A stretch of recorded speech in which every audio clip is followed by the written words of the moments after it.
Seats.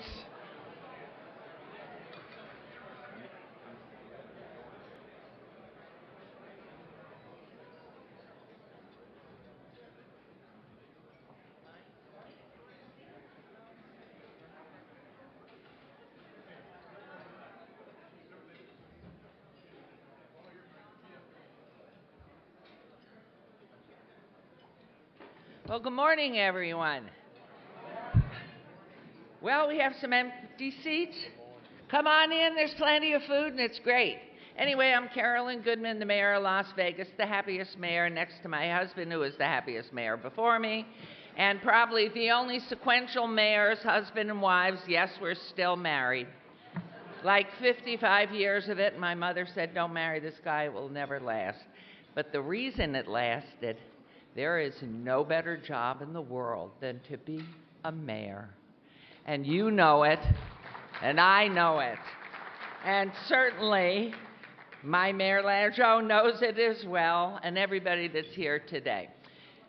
Last week, like many of you, but not last week, I gave my State of the City address in Las Vegas. And we are back in business, as are all of you, and it's so exciting to see us come out of the recession. But what I said at that conference of mayors, am I hearing music?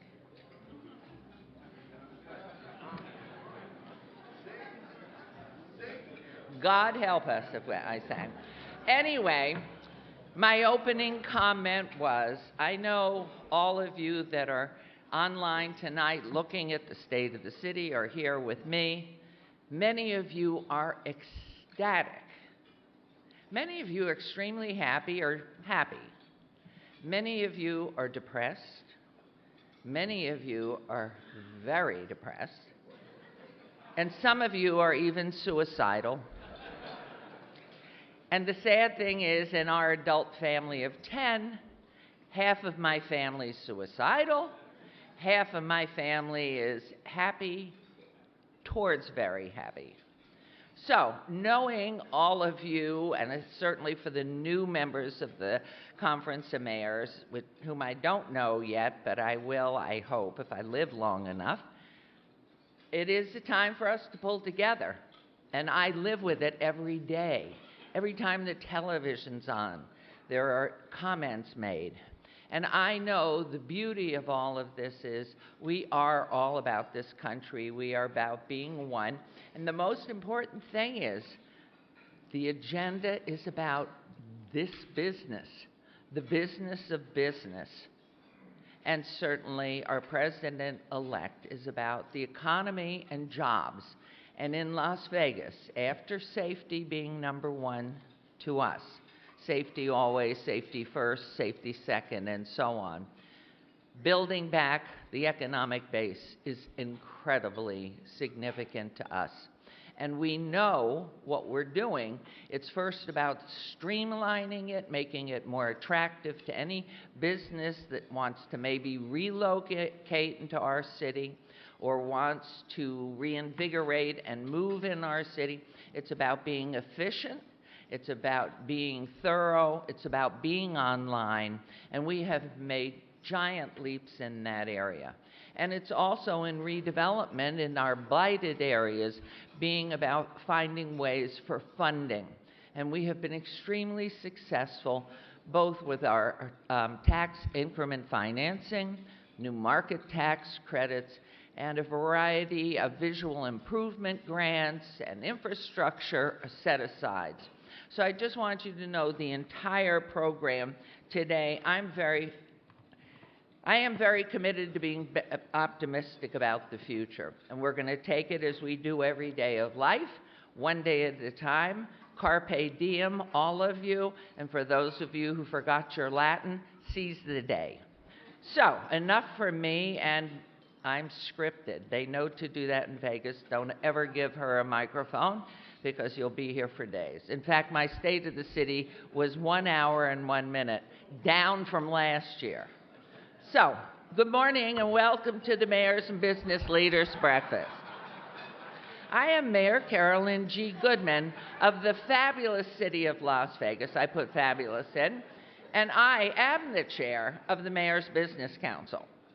I would first like to ask my most fabulous, favorite, charming CEO and Executive Director, don't look, Mayor Landrieu, it's not you, Tom Cochran, to provide a few remarks, please.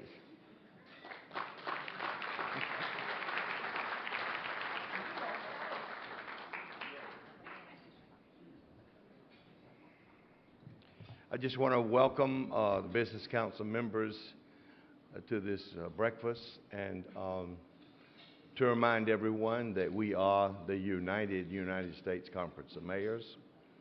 I met with the new mayors yesterday and pointed out some issues that are before us. There's no question that we are totally united on the infrastructure issues, and Mayor Landrieu has really been working hard on crime and international terrorism, and Mayor Benjamin is right in there on the bonds, and of course CDBG is very important to us. Two issues that are controversial before this United States Conference of Mayors meeting is the question of immigration.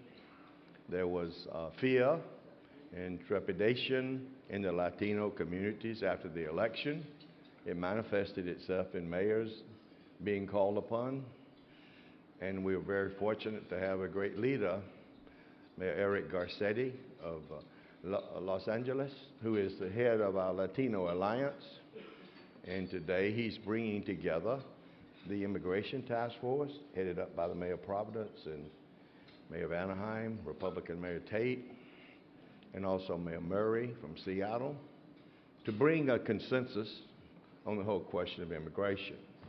The other issue that is controversial is Obamacare, the legislation and the piece of legislation that the United States Conference of Mayors endorsed in 2009, and the president-elect said that President Roosevelt closed the banks. First thing he did, the Great Depression, and President-elect Trump is saying he will repeal Obamacare.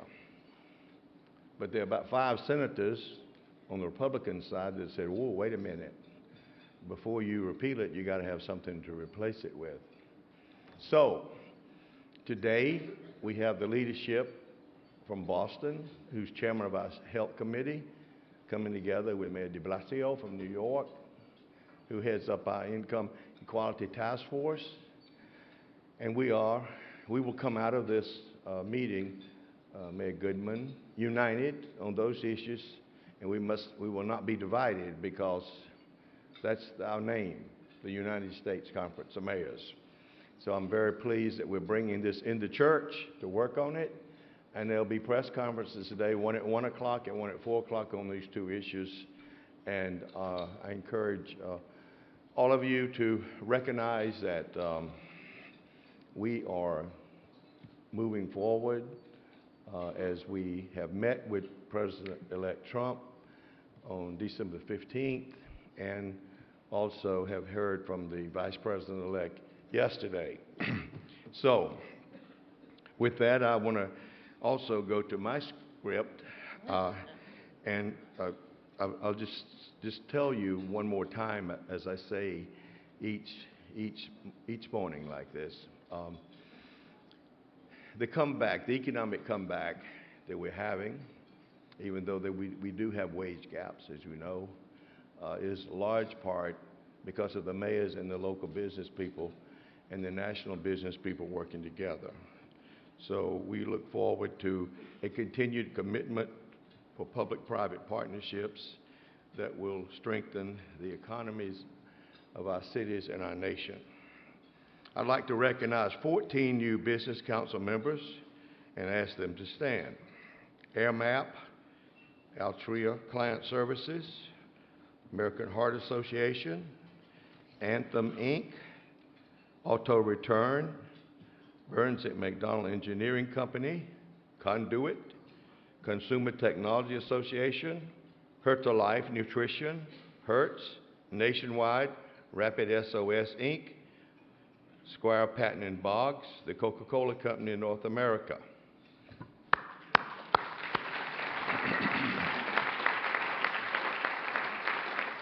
We will now recognize the platinum partners, and I think Americans know what platinum means. It's a little bit stronger than gold and silver. Airbnb, American Beverage Association, American Management Services, Lineberger, Gogan, Blair and Simpson, Major League Baseball, Nationwide Phillips, the Scotts Miracle-Gro Company, U.S. Communities, USA Funds, Walmart, Waste Management, and Wells Fargo.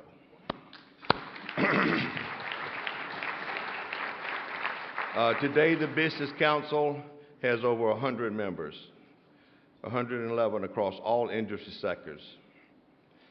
We want to thank the Business Council members with 10 years membership. 30 companies have supported the Mayor's Business Council for more than 10 years.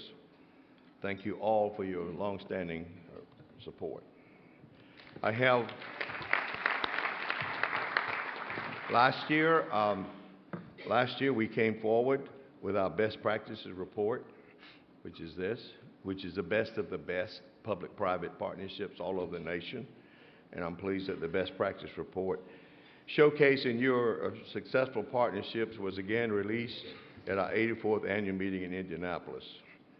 Over the next couple of months, we will be reaching out to you again to give us your best of the best initiatives to be published in our 2017 best report at the Fontainebleau Hotel in Miami. We appreciate your support, and we know when business stands with mayors throughout the nation and our cities are stronger than ever. I want to thank the steering committee co-chairs. You know, with every group in the world, including when Moses came off the mountain, they had to have a steering committee. And that's the way you do things in this town. You have a lot of people in the room, but we have to have a steering committee to really decide what the hell we're doing.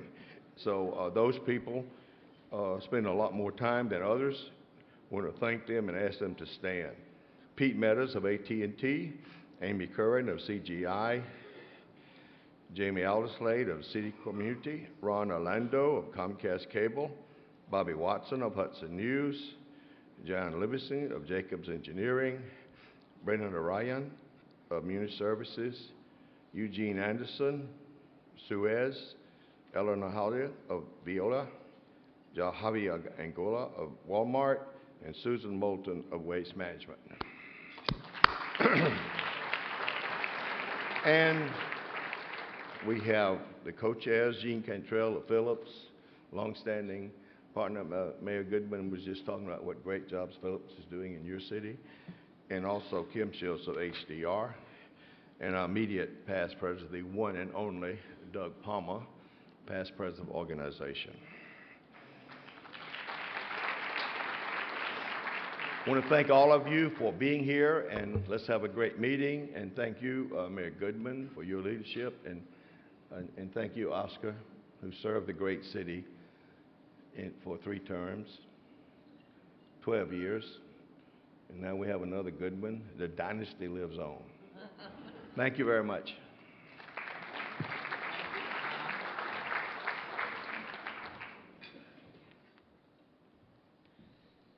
When I ran, thank you, Tom. I love Tom. When I ran for my second term, my opponent said that very filthy word, "What are you doing, building a dynasty?"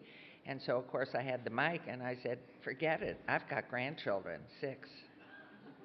So we go on, believe me, and it is good to be mayor. So anyway, thank you to our wonderful sponsors, Target. This is such a beautiful little sponsor here. And I go to Target regularly, as does my whole family. And so we want to thank Target and Starbucks. You'll get your shot, I can assure you.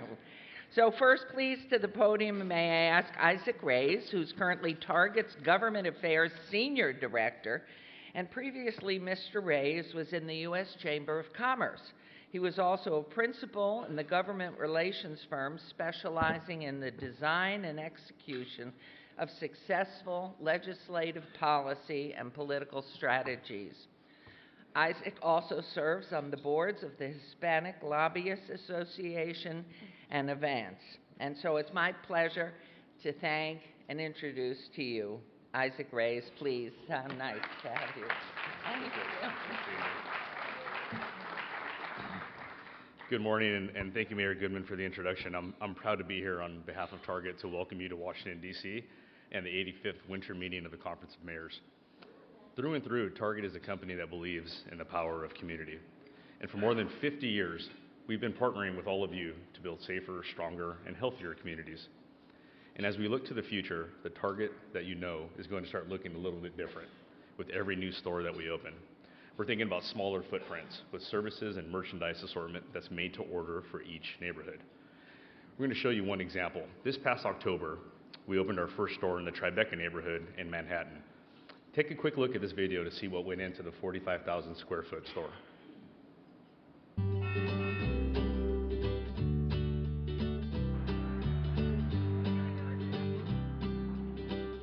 We are putting the final touches on our new store that's about to open, store 3229 Tribeca. We have a big focus on young men's, young women's, baby, infant apparel to cater to the young families in the area.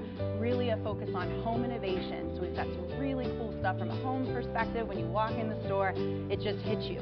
We really fit a large Target store into 45,000 square feet. So there are very few categories that we don't sell in this store.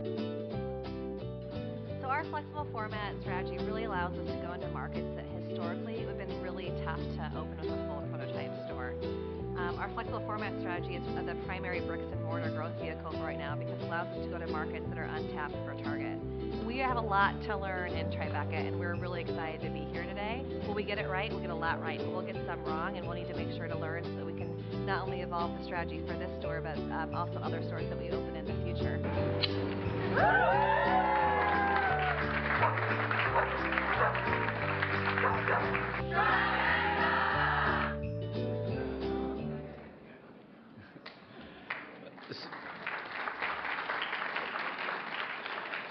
Mayor Landrieu has already put himself at the top of the list and first in line to get one of these in his community and tomorrow.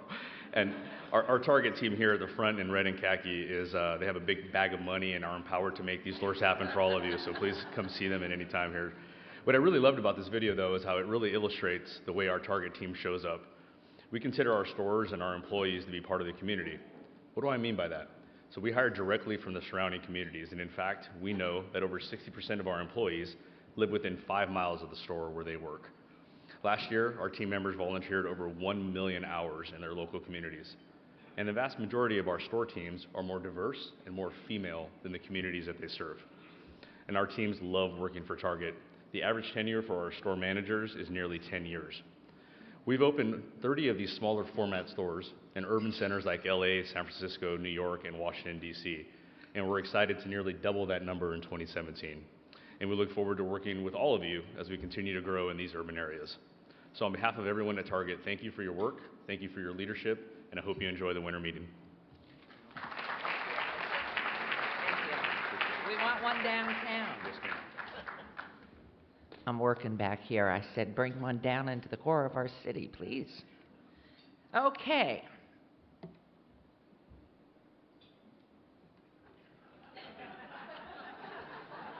That's also legitimate. Every morning, if I don't have my Starbucks, I am a very grouchy mayor. So we are very lucky as another sponsor to have, obviously, Starbucks coffee and its Director of State Government Affairs, Kim Winston. Ms. Winston manages state and local government issues with a focus on California. California will soon move into Nevada, as you know.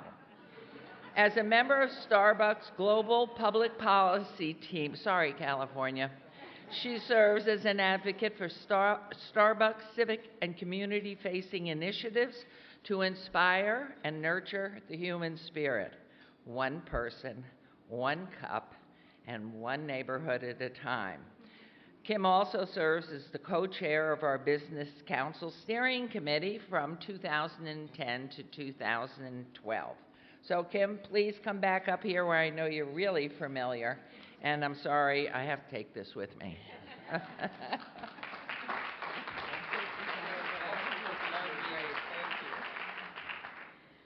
Well, I'm glad you're taking the Starbucks cup because you're taking my Raiders, and I'm a little concerned about that. But,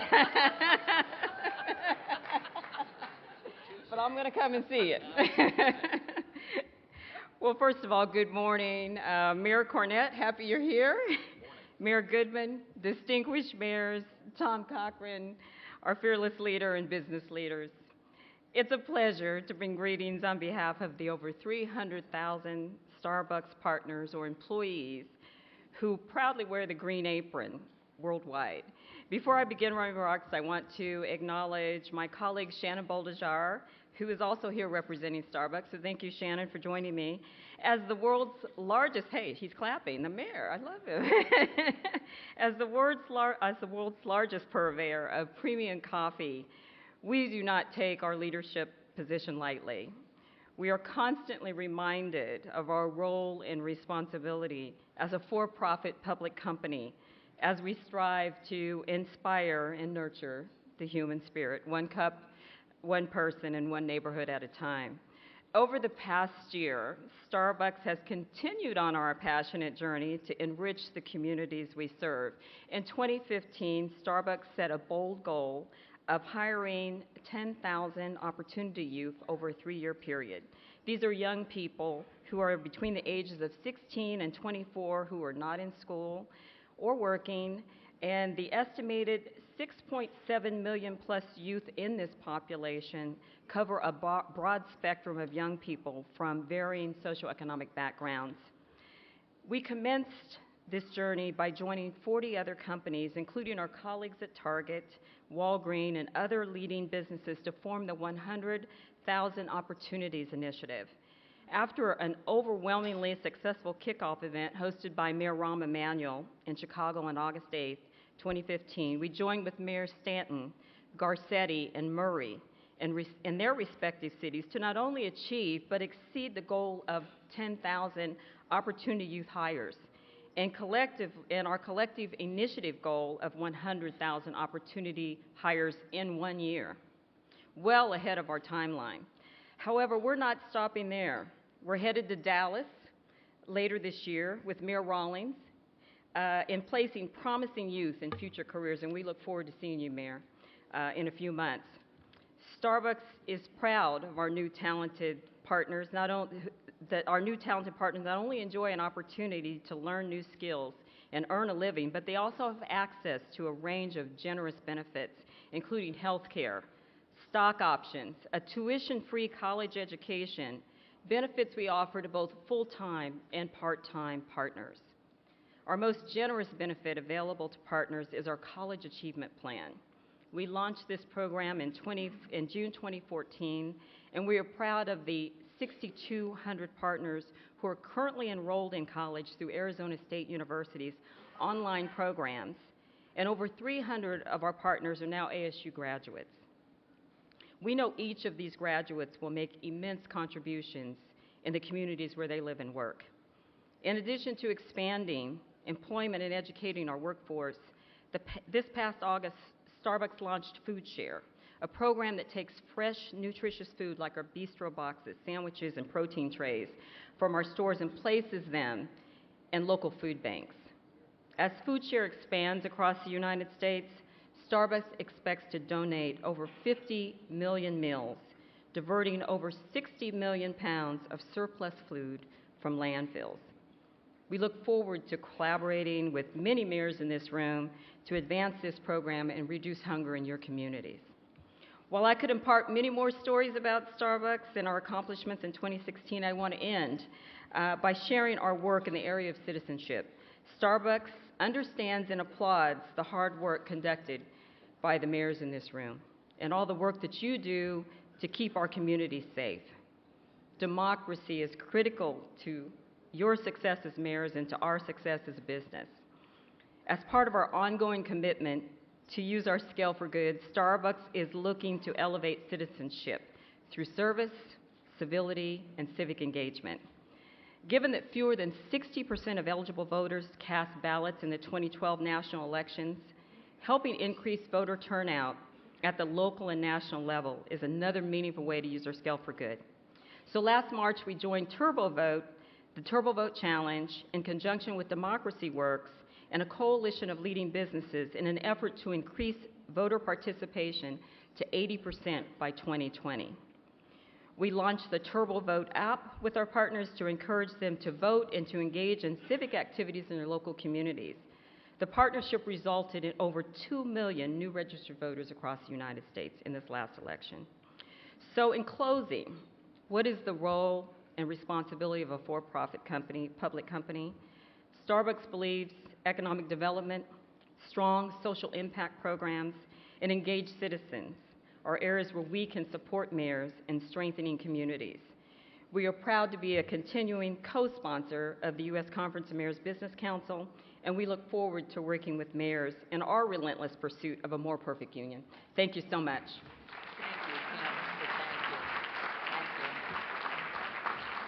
Thank you, Kim and Isaac. Again, we are so grateful for your sponsorship. And now I'd like to introduce our steering committee co-chairs. First up is co-chair Jean Cottrell. Jean is Vice President of State and Local Relations at Philips Lighting. Jean, please.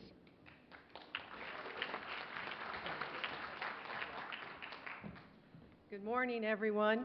It's so great to be here at the 85th Winter Meeting of the United States Conference of Mayors. I just wanted to highlight a couple of Business Council benefits, one that Tom already referenced, and that is the best practices document. I know that many of you have participated in that, but I would urge all of you, if you have a good story to tell, to please do so. Details can be gotten from me or Jerry or from Judy, and we are happy to talk to you about that. The second benefit I think that people don't always take advantage of is the pre-meeting conference call that happens 1 week prior to this meeting. I will tell you that Tom does a terrific job of walking us through the agenda, and it was no exception last week when he told us about the action-packed meeting we would have. And the other thing that we learned on that call, which I thought was very instructive, was what the U.S. Conference of Mayors is doing in the transition to the new administration. I just thought it was fascinating, all the work they've done and how quickly they moved on that. In fact, having the meeting with President-elect Trump in December at Trump Tower. So that was really fun to hear about. So with that, thank you all for your generous support. If I can be of service to any of you as the co-chair of the Business Council, I hope you will call on me. Thank you, Jean. I hope your cologne comes from Target. You smell delicious. I know you drink coffee, so that's good. All right, now I'd like to introduce co-chair Kimberly Schultz. Kim is Senior Project Engineer at HDR. So, okay, Kim, you're ready. Look how young she is. Oh, wow. Wonderful. Thank you. Good morning. I want to start off by acknowledging Tom Cochran and his staff, as well as the United States Conference of Mayor leadership. Thank you so much. I want to acknowledge my co-chair, Jean Cantrell, as well as recognize a former co-chair and former Mayor, Doug Palmer. I also should recognize another former co-chair, and that's my boss, Mr. David Cobb of HDR. We're here along with Rex Fisher and our entire team. If you can, please stand. Thank you. At HDR, we're engineers, architects, scientists, planners, constructors, but most importantly, we are employee-owned, and we're very proud of it. We love mayors at HDR. We partner with many of you on projects in your communities, and that's something that we're also very proud of. HDR has been supporting the Business Council for over 10 years, and we really look forward to continuing to support USCM. So thank you so much for your time, and I hope you enjoy the rest of the conference. Thank you. Thank you. Okay, thank you, Jean and Kim, for your leadership on the Mayor's Business Council Steering Committee. We couldn't do it without you. And we look forward to our continuing work with you along with other steering committee members, and we thank you, steering committee. And now it's my pleasure to call on a familiar face, your fabulous, my fabulous President, Oklahoma City Mayor Mick Cornett, to introduce our next speaker. Thank you, Carolyn, and it is indeed my great pleasure to introduce our next speaker. Is the Assistant Republican Leader of the United States Senate, John Cornyn of Texas. He's here today. He is currently serving in his third term. Senator Cornyn has been a great friend to America's mayors. He has sponsored legislation that has been supported by this conference. He's been involved in very important issues like mental health reform. He has worked, I think, very hard and in some respects quickly to improve the intersection between the criminal justice system and the mental health system. And all of us know what a difficult intersection that is.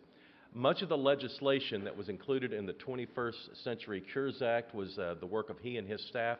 The senator has long been a strong supporter of efforts to reform the criminal justice system, specifically as it relates to giving people a second chance when they when they return to our community and need a second chance due to a reentry program.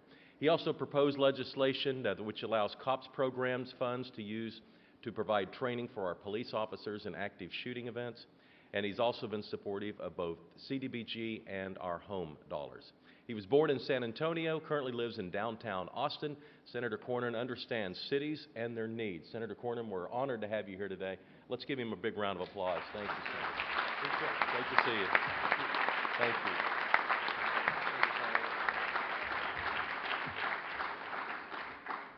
Well, thank you, Mayor, and it's an honor to be with all of you today. I know you have a sense of humor having an Okie introduce a Texan, but I thought the mayor was very generous in his comments, and I appreciate that very much. Actually, we work very closely together, notwithstanding everything you might hear. But it is great to be with you, and welcome to the nation's capital. This is always a fascinating place to come to. I always tell people it's a little like Disneyland. It's really, really fascinating, but it's not entirely real. But as you know, we're in the midst of a peaceful transition of power from one administration to another, and this promises to be an exciting time. But, of course, from my political orientation as a pretty conservative person, you wouldn't expect anything differently from Texas, I assume. I believe that you play such a critical role in our country because I do believe that government closest to the people understands the needs of the people best. And that's true not only of our mayors and our cities and counties, but also of our states. And one reason why Louis Brandeis, under our federal system, called the states the laboratories of democracy. I personally think that experimenting with policies at a national level covering 320 or so million people in a one-size-fits-all is a pretty risky business because there are always going to be unintended consequences associated with that. So long story short, I just want to thank you for all of your tremendous leadership. I was visiting with Mayor Adler of Austin, Texas as we came in, and we were talking about some of the things we were going to discuss today, like transportation. And obviously, in Austin, his passing the mobility bonds this last election was an important part of answering the transportation needs of our community there in Austin, Texas. My point is that while the federal government can be a partner and should be a partner, obviously leadership at the local level continues to be of paramount importance. And so, again, I'm delighted to be here with you today and learn more about what your priorities are and how we might be able to work with you. As you heard, mental health reform was front and center this last legislative year in the 114th Congress that's just ended. And this was really something I became very, very interested in because of my background as a recovering district court judge, member of the Texas Supreme Court and former Attorney General. And obviously I spent most of my professional life in our justice system on one side of the issues or the other. But I really did not appreciate the extent to which our mental health system had literally become our criminal justice system. I had the mayor of, the sheriff of Bexar County, San Antonio, Texas, which is where I grew up, invite me at the Major Sheriff's Association meeting here in Washington, D.C. She said, would you like to meet the largest mental health provider in the country? And I said, sure. And she said, well, meet the sheriff of Los Angeles County, who runs the Los Angeles County Jail. And the fact is, when we deinstitutionalized treatment for people with mental illness, the safety net that was supposed to be built was never built. And so many people end up running into our criminal justice system where their condition is never diagnosed, much less treated, or they live homeless on our streets or in and out of our emergency rooms and never quite getting onto the treatment that they need. There's also a great book that I would just commend to you, a gentleman named Pete Early, who you may be familiar with. Pete's son suffered from mental illness. He happened to be a journalist writing for the Washington Post and other things, and his wife told him, and he recounts in this book called Crazy, not talking about a person, but talking about the system or lack of a system, said, well, what can you do to highlight the pain and the difficulty that families are going through all across the country? And she said, well, you're a journalist, you can write about it. And he did. And that book has meant a lot to many people, including me, in terms of elevating the issue and making it more clear that we needed to do so much more. So one of the things that the federal government can do, as you know, people look at the federal government as a source of money, and that's understandable. But right now, the federal government appropriates about $2 billion a year in support to state and local law enforcement alone, $2 billion. And I felt like it was time to reprioritize how that money was spent. And if we could provide funding to help train first responders to deal with people with mental illness, de-escalate the conflict so that neither the person being arrested or the police officers would be injured, that would be a good thing. Provide additional tools like outpatient treatment for people with mental illness. I've long thought about Adam Lanza's mother. She was the mother of the Sandy Hook shooter in Connecticut. And of course she knew from everything we've read that he was getting sicker and sicker and sicker, but really didn't have any tools to effectively compel her son, and he wouldn't do it voluntarily to get the mental health treatment that he needed. So unfortunately, while everybody knew he was getting sicker and sicker, there weren't tools available to get him compliant with his doctor's orders and take his medication. And of course, thanks to modern medicine, many people who take their medication can live very productive lives. But we all know the sad ending of that episode. And so part of this legislation we created in the Mental Health and Safe Communities Act that was part of the 21st Century Cures Bill provides a mechanism for civil court orders so family members can seek to compel compliance with doctor-ordered medication. Again, the only alternative available before this was institutionalization, which is temporary, and then people come out and they become non-compliant again. So I'm really glad we were able to get this as part of the 21st Century Cures Act, and again, provide some relief. This is primarily in the form of grants through the Department of Justice, and so I would urge all of you to look at your programs in your counties and your cities and see if there's an opportunity for you to partner with the federal government now, especially that this new source of funding focused on mental health issues is available. The mayor mentioned also the reality that we are dealing in a dangerous world, and of course, as mayors, you know exactly what that's all about. You wake up one morning and you're presented with a tragedy that you never would have imagined, and of course, that's what happened in Dallas not too long ago when Mayor Rawlings, who I heard might be here today, and Police Chief David Brown were confronted with the murder of 5 police officers there in Dallas by a lone shooter. And they did a phenomenal job, and I think really represented the gold standard following that terrible tragedy and helping the community deal with this and heal and provide the assistance needed to the families of those who lost their lives in that attack. But it became more obvious to me that the federal government again needed to step up and provide additional funding for training for law enforcement, not necessarily in major metropolitan areas where they have the tax base to be able to afford it, or they have the sophistication to deal with it, but in many communities across our country where law enforcement needs the training to deal with things like an active shooter situation that was the Dallas police were confronting during the course of that terrible incident.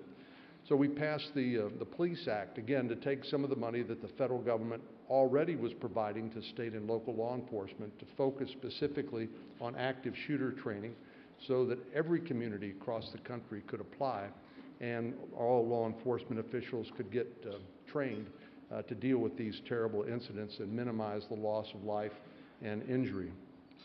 So there's always things I think we can do, but we need to continue to hear from you about what your needs and your priorities are. There's always a lot of flexibility in the way we can deal with these, and obviously money is always a challenge, not only at the municipal level, but obviously at the state and national level as well. But with people working together in good faith, I've found that a lot of creativity can come up with some answers that can help a lot.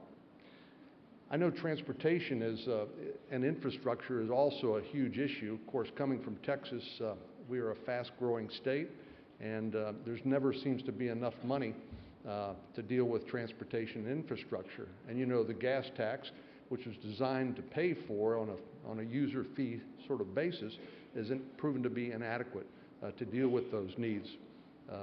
I had a former colleague back in the Texas legislature, the state senator, who said Texas sends $1 to Washington, D.C. and gets 92 cents back on the dollar, which he called federal money laundering. But I also found out that in the grand bargain by which our Constitution was adopted, when the small states got 2 senators and the big states got 2 senators, that the small states will gang up on the big states, and thus we are what I'd call a donor state, and some of the smaller states are the donee states. Well, we're not going to relitigate that distribution of power in the grand bargain that created our Constitution.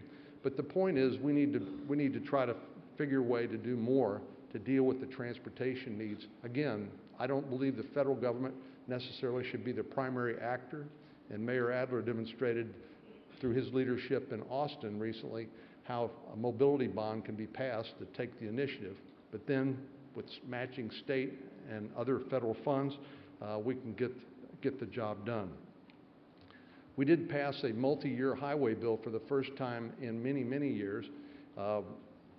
Not everybody was pleased with the way that it was paid for, but there weren't any tax increases involved, and that was significant. Living in a border state like Texas, we're also looking to our neighbors to the south because 6 million American jobs depend on binational trade with Mexico. That's a message I'm going to try to repeat over and over to the new administration and point out the necessity of our working through our relationship with other countries, particularly those contiguous to the United States, when it comes to mutually beneficial trade. The Cross-Border Trade Enhancement Act, again, because of the shortage of money, we're always looking for new creative ideas, expanded the use of public-private partnerships, but not only at our land-based ports, at airports and seaports and other entry locations into our country. So for folks like Mayor Cepeda of Hidalgo and Mayor Martinez of Brownsville, who I believe are here with us today, these are critical tools that are necessary to help building the local economy, particularly along our nation's border.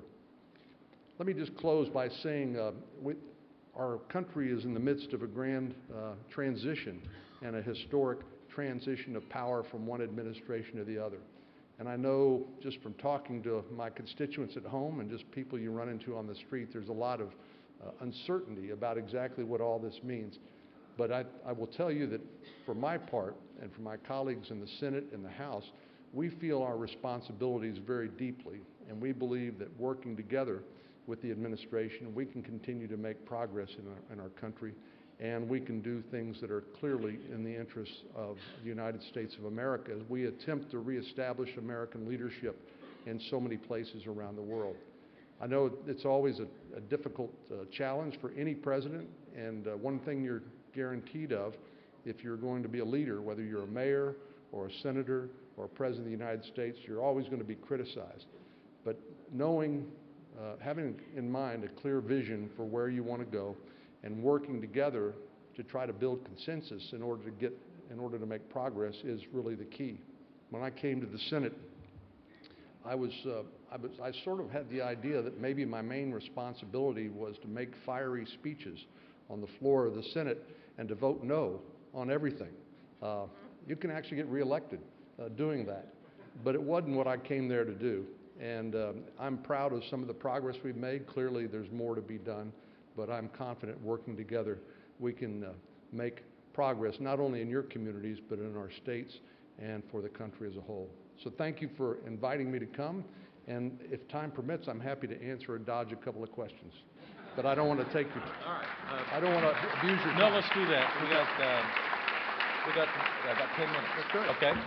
We've got about 10 minutes, and so as you're gathering your thoughts for a question, give us your name and the city in which you serve as mayor when you ask your questions. And we should have people with microphones. Raise your hand if you're holding a microphone and are going to help in this process. Okay, right over here. All right, now we need someone to ask a question. Right there in the middle. Thank you. Just tell me when it's time. Okay.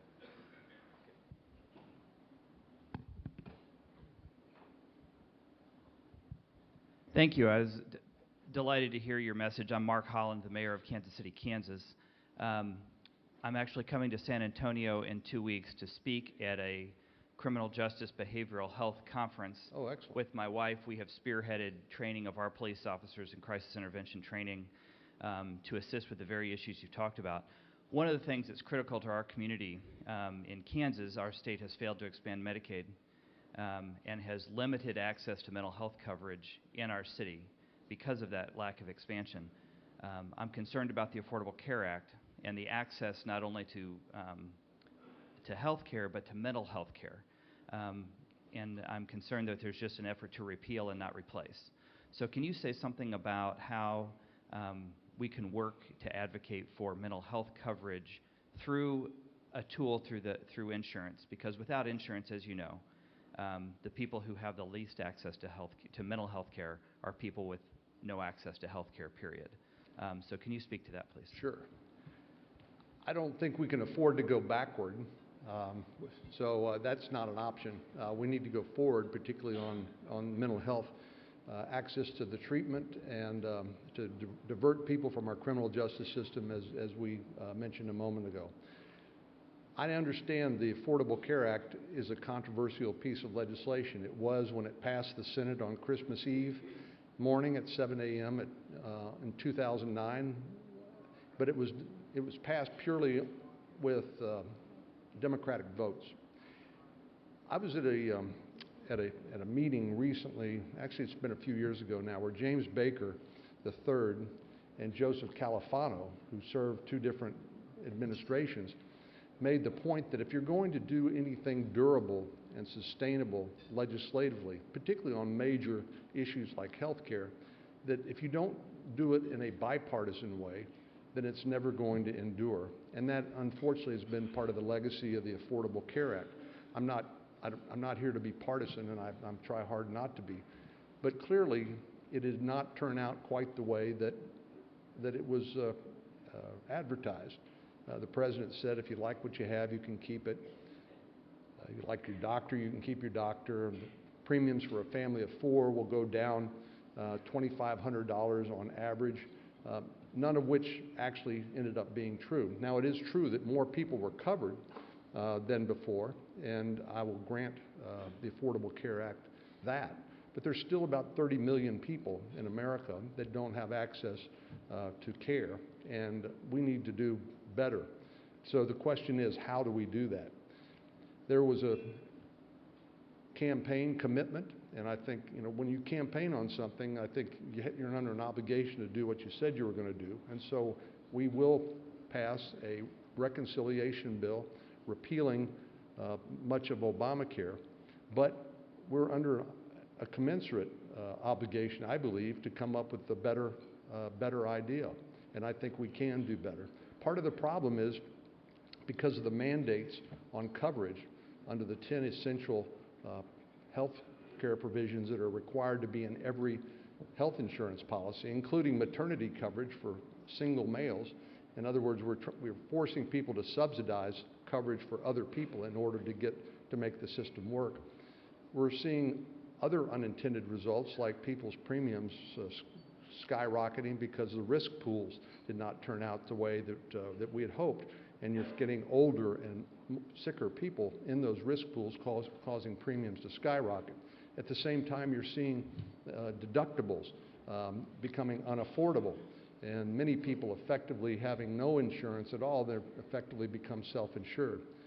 So I hope, and maybe you think I'm naive in this hope, but after this contentious election and after the history, which I've tried to describe objectively, and maybe I was successful, maybe I wasn't, I hope we can find a way to work together.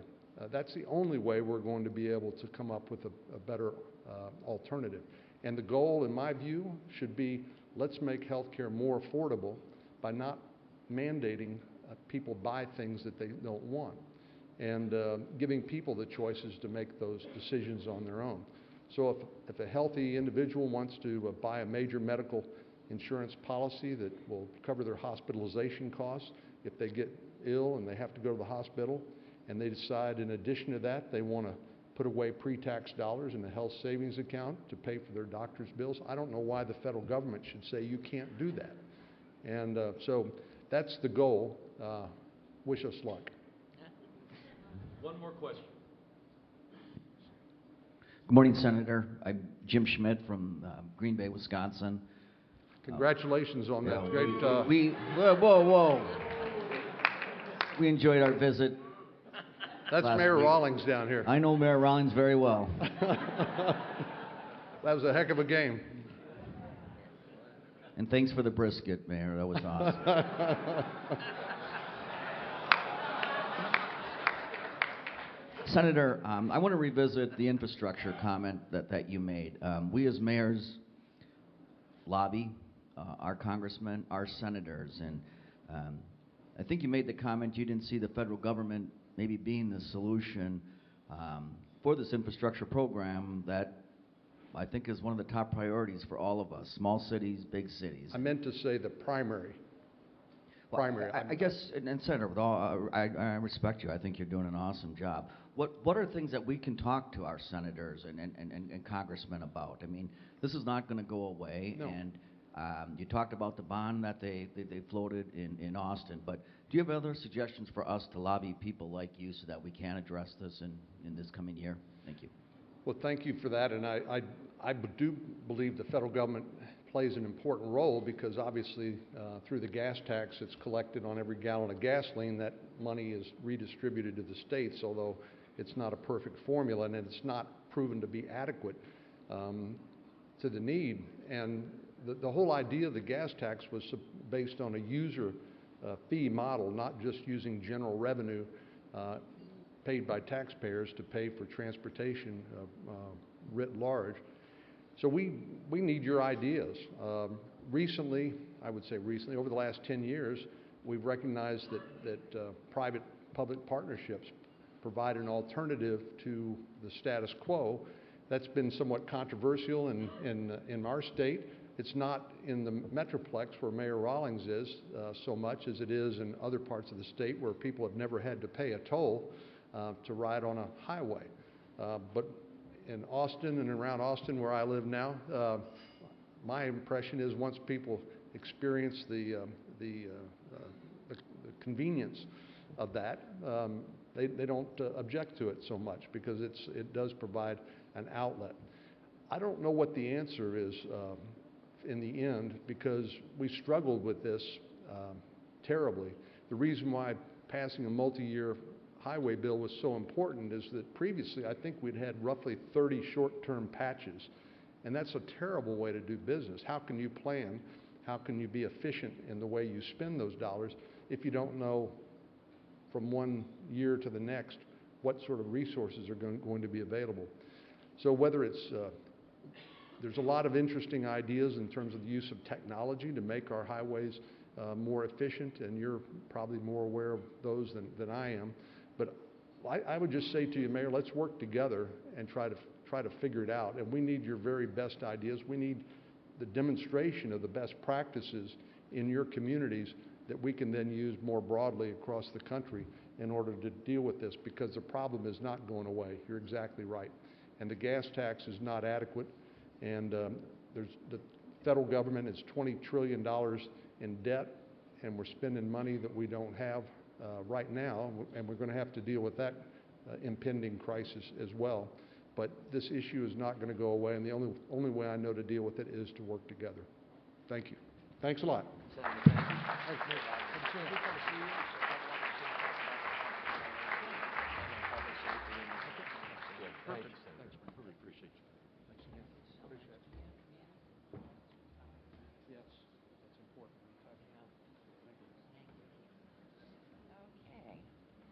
Thank you, Senator. Thank you, everyone. This session is adjourned. Have a great day, and good luck, everybody.